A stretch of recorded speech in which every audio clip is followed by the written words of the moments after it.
winter of war. In Britain, we wait upon the news from Europe.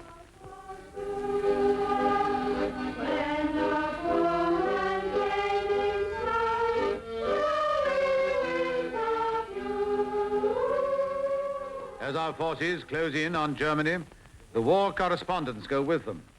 Their reports are our story of the Cold Dawn. Ronald Walker writes for the News Chronicle. One of his assignments is to report the RAF strikes against enemy shipping along the Norwegian coast.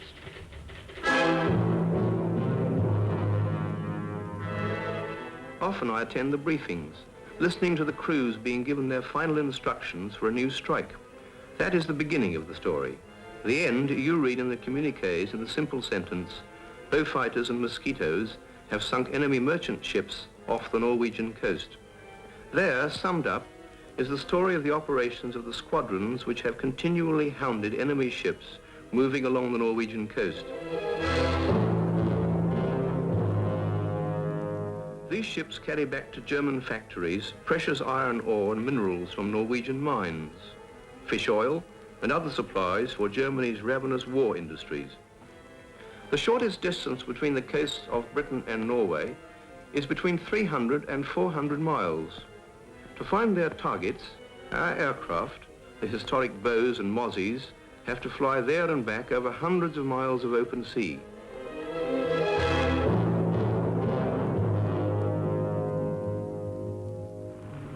They have to carry the maximum amount of fuel, which reduces their offensive load of rockets, bombs, and ammunition. They have to battle with the hazards of long overseas crossings before they even start to search for ships. And they have to brave the most appalling weather in which no sensible bird would fly. All the odds are loaded in favor of the enemy. Their ships steam close into the coast of German-occupied Norway. But these strike aircraft of Coastal Command spread a trail of havoc down the long length of the Norwegian coast.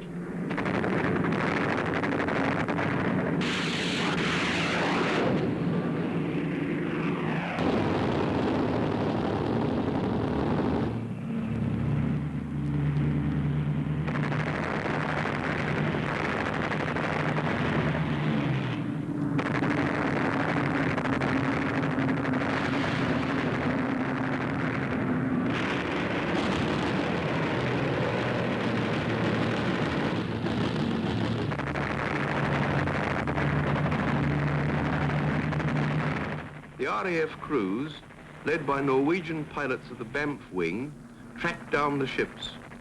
Even in the shelter of the fjords, the enemy finds no comfort. Camera gun films tell the true story of these battles. The spiky lines are caused by intense cold.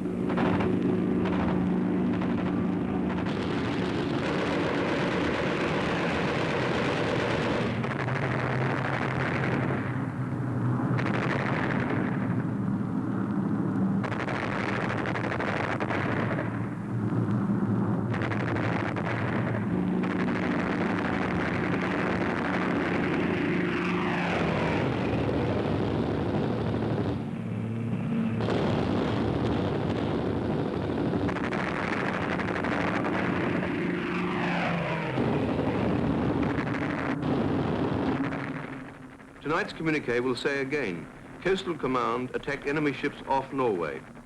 Another blow has been struck against Germany's war production.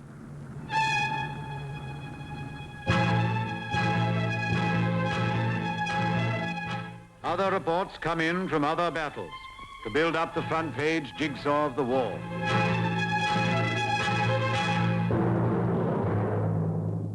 From the Western Front comes news of the Ardennes. Exchange Telegraph, London, from Gilling, 16th of December. On the northern sector of the Allied front, weather conditions today are extremely bad. A thick carpet of snow covers the whole terrain. Our airfields are snowbound, and the Allied tactical air forces are almost completely grounded. But these conditions, so unfavorable to the Allies, are just what the Germans appear to have been wanting. For this morning, the enemy launched a full-scale attack in the Ardennes sector. Under cover of a heavy barrage, von Rundstedt is throwing in a formidable mass of armor. Spearheads of the German armies are already reported to have penetrated nearly 20 miles.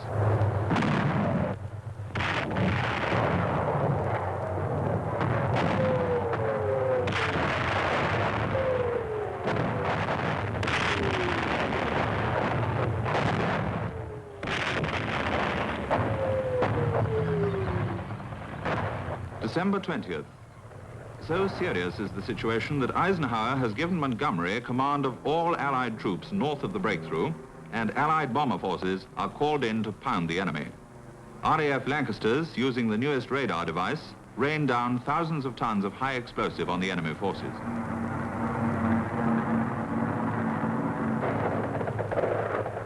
British troops are also taking part in the counteroffensive, and the tide has now definitely turned in the Allies' favor.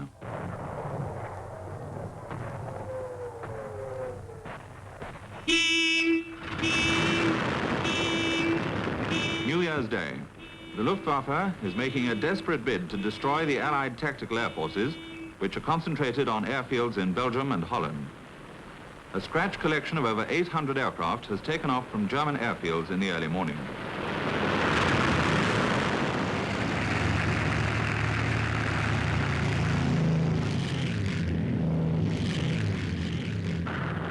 They are coming over the Allied aerodromes, dropping their high explosives and firebombs among the Spitfires and Tiffys, and setting many of them ablaze.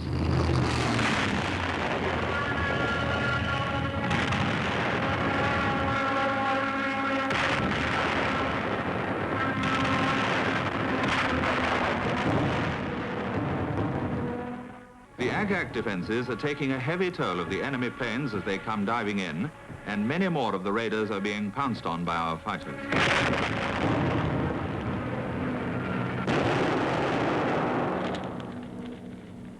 Although nearly 200 of our planes have been destroyed or damaged on the ground, German losses are disastrously heavy. The front in Europe is a frozen ring around which enormous armies face each other and wait for the thaw. In Italy, our 17 divisions face Kesselring's 27. Here is the New Year report from the Apennines.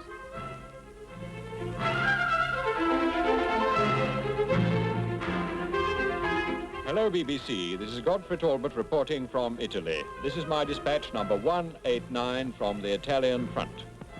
Our supply roads over the mountain passes here in Italy are in the grip of winter ice. A desperate winter holds up all major operations against an outfought but still stubborn enemy, cunningly entrenched and still strong. Our forward airfields, our aircraft are clogged with snow. The iron weather gives a last respite to the Germans. But there is more than Italy in this theater of war. In another part of the southeastern front, the war is already on the move again. The Russians are attacking Budapest, and the enemy is being forced out of the Balkans. With savage thoroughness, the Germans are smashing everything as they withdraw. Ever since their advancing tide was turned in the desert of Egypt, it has been the same. Ever since North Africa, Sicily, Naples, Cassino, always their demolitions have been a weapon of war. And so it is now. Only ruins are left in their wake as they retreat. Conditions are still appalling.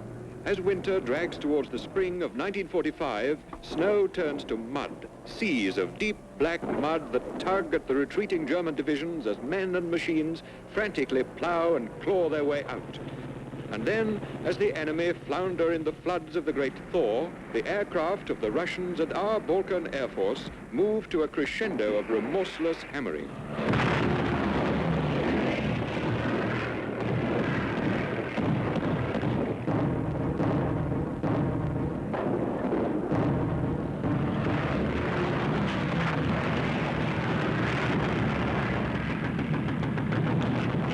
Improving weather over there means an intensification of the air war, means new hope for Yugoslavia, new soaring spirits in those resistance groups who wear the badge of the Red Star, men and women who have been fighting behind the lines for years.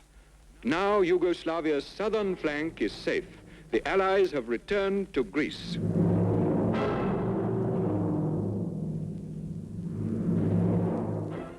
Press collect to Daily Telegraph, London, from Marsland Gander.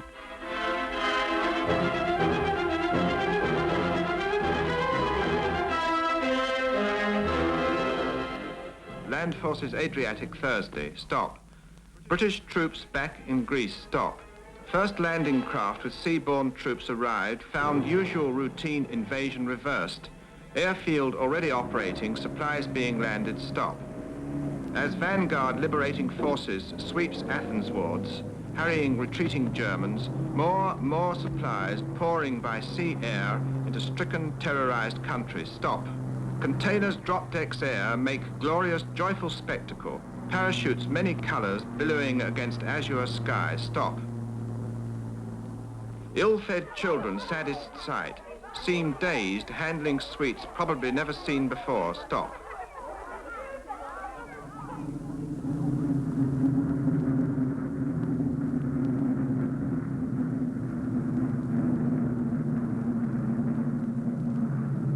Spitfire, harbingers of hope, also flying into Balkans. Landing specially prepared airstrips, stop.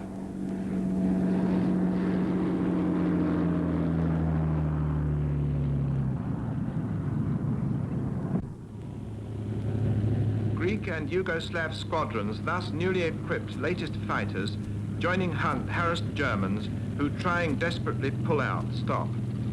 German main escape route threatened both by partisan guerrilla tactics and air attack, stop. Germans' long occupation suffering Balkans almost over, stop, ends Marsland Gander.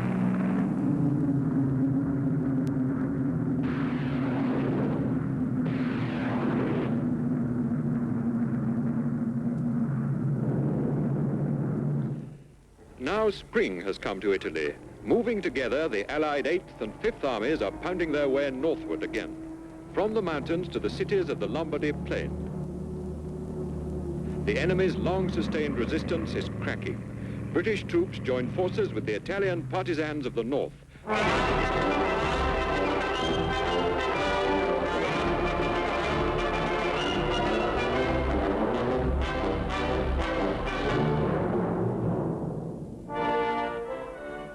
The ring draws tight round Germany, and our bombers fly against a shrinking target. This is Leonard Mosley reporting for the Daily Express. When the time came for me to go on my first raid against Germany with the RAF, we'd gone into what you might call the sausage machine phase of the air war over Europe.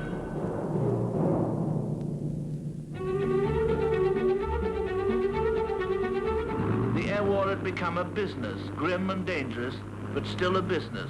Britain was now a colossal flying corporation, dropping defeat upon the enemy by mass production methods. For the Lancaster crews flying against Germany, it was no longer fun or adventure. The squadron leader I was to fly with said, "Do you mean to tell me you don't have to come on this trip? You must be mad." As our plane throbbed towards the target, I looked at the young faces of the crew. They were brave men. They were fighting willingly for their country, and all of them subsequently died for it. But the expressions they wore had no zest in them. You sensed that the reckless, devil-may-care, wizzo show-old-boy era had gone forever.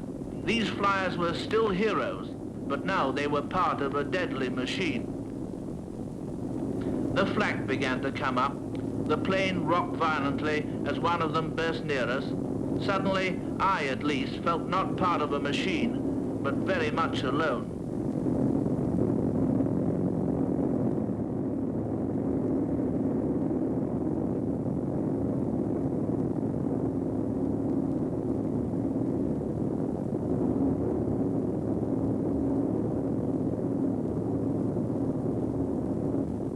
Well, we got back that time, but then they were transferred to daylight raids, and 4, 5, and sometimes 6 times in a week they were off on their brave and thriving business. But one day, instead of being salesmen, they bought something instead from a flak shell along the Rhine, and that time they didn't come back.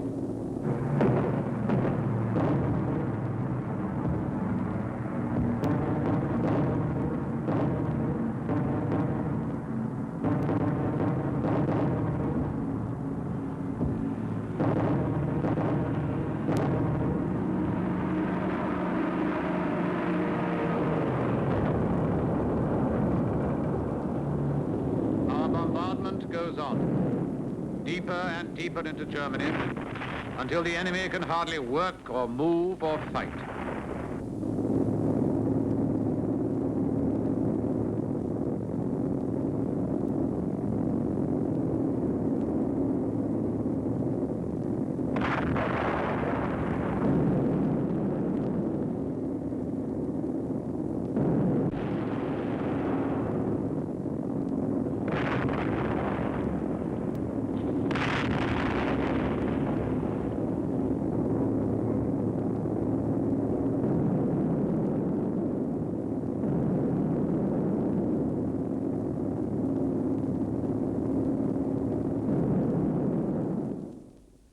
The RAF and American Air Force both ride the German sky in daylight now. And now we've just one priority target, oil. First, we flattened the oil fields at Ploesti. Then we turned the heat on the synthetic oil plants in Germany itself. This is all the Germans have got left to drive their tanks and fly their airplanes. And once that's gone, they can't drive or fly anymore.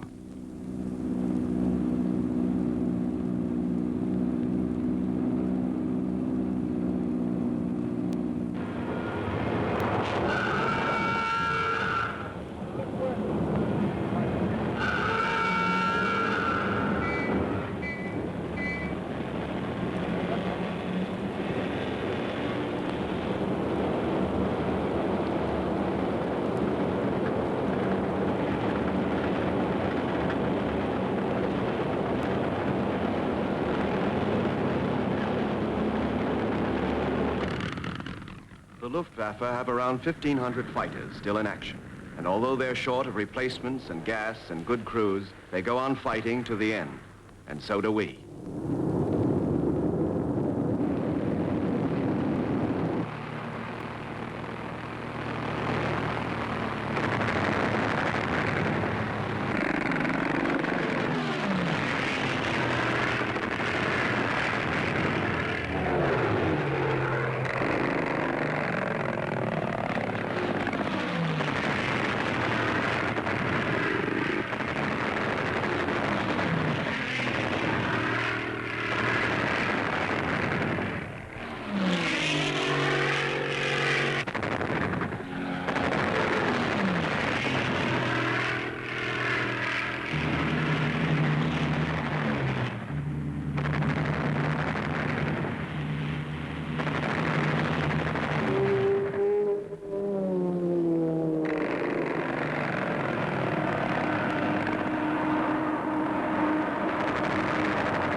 In spite of all losses, the air battle of Germany is won. For the past 5 years, the wreckage of our planes has littered the broad fields of the Reich. But the airmen who have died have destroyed the enemy's last hopes. From Kiel to Stuttgart, from Aachen to Berlin, no part of Germany has escaped our onslaught. The war machine that was built to conquer the world has been bombed to ruins. And among the ruins, a despairing but unbroken people prepare for the last attack.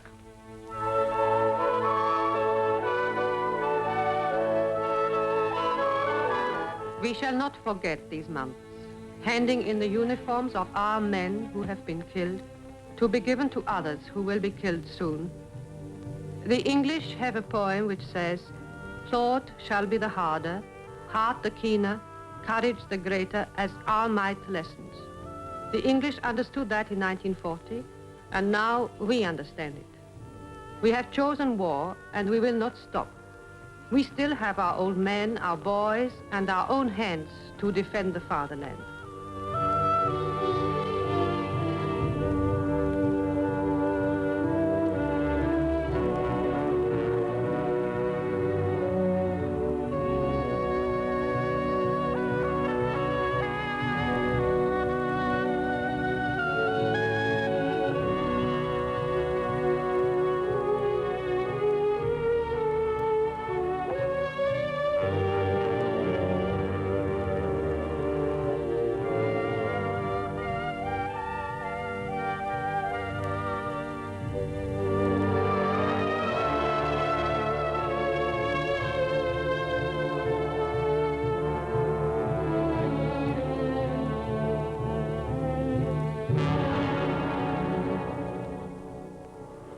Now only one river lies between us and victory.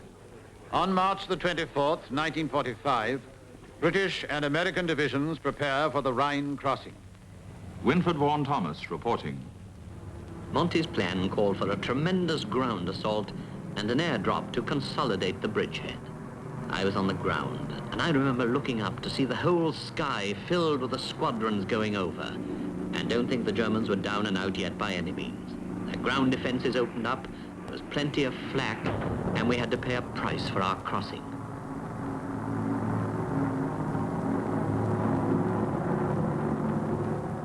And as down below we plunged through the swirling waters of the Rhine in our assault craft, I can tell you it was more than comforting to see the last great airdrop of the war in full swing overhead. The landing ground wasn't exactly ideal. It was bumpy with dense woodland in places that made the parachute drop hard, and there was scrub to worry the gliders.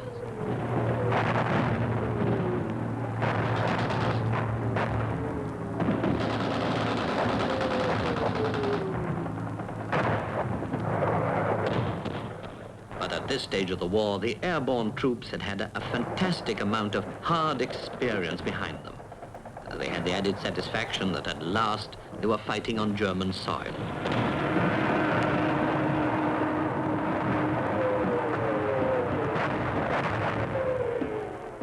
The opposition cracked, and now all Germany was before them.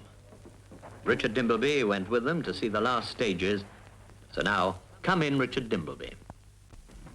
Thus, we entered Germany, pushing against a retreating but fighting enemy. They were close at hand, the Germans. They had to be blown out of houses and ditches. Tricky, dangerous work.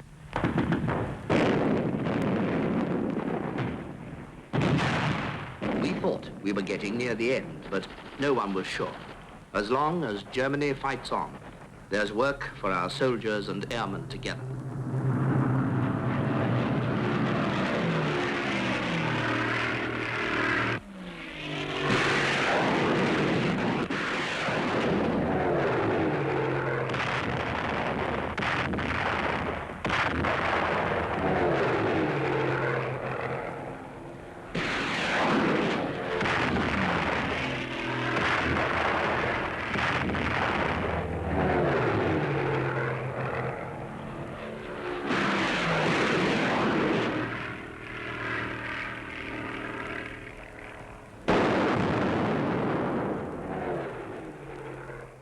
Now it's ending. Surrender. A hamlet here, a strong point there.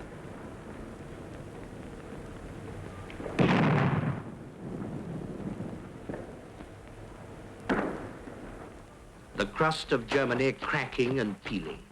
Not that we've stopped fighting, nor have they, but they are giving up. First the juniors, then the seniors, and suddenly we're through them and out the other side to the Russians from the east. We and the Russians have joined hands, and there's nothing left for Germany. The last communique is in from Europe. Now all, from east to west, speak with one voice on the day of victory.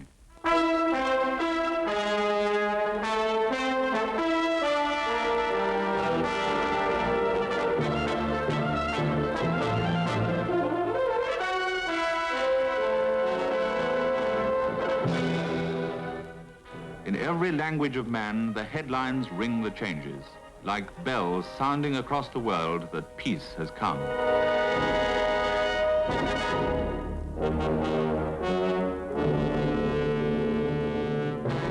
But for millions in Europe, peace has come too late. Every man keeps a private memory of war, and mine is this: the concentration camp of Belsen, the proud command of a man called Kramer. Belsen, a place of agony with the stench of death.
some things we could not see from the air.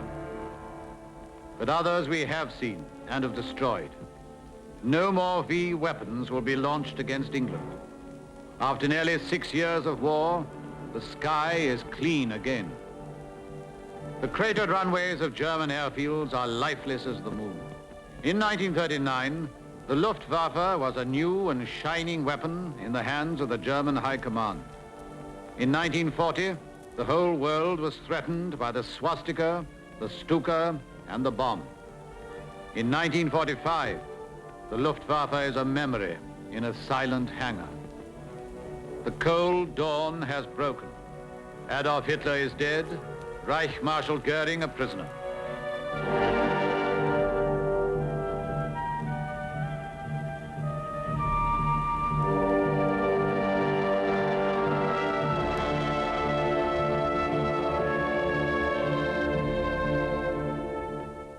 When they started their war, Goering promised the Germans, no enemy plane will fly over Reich territory.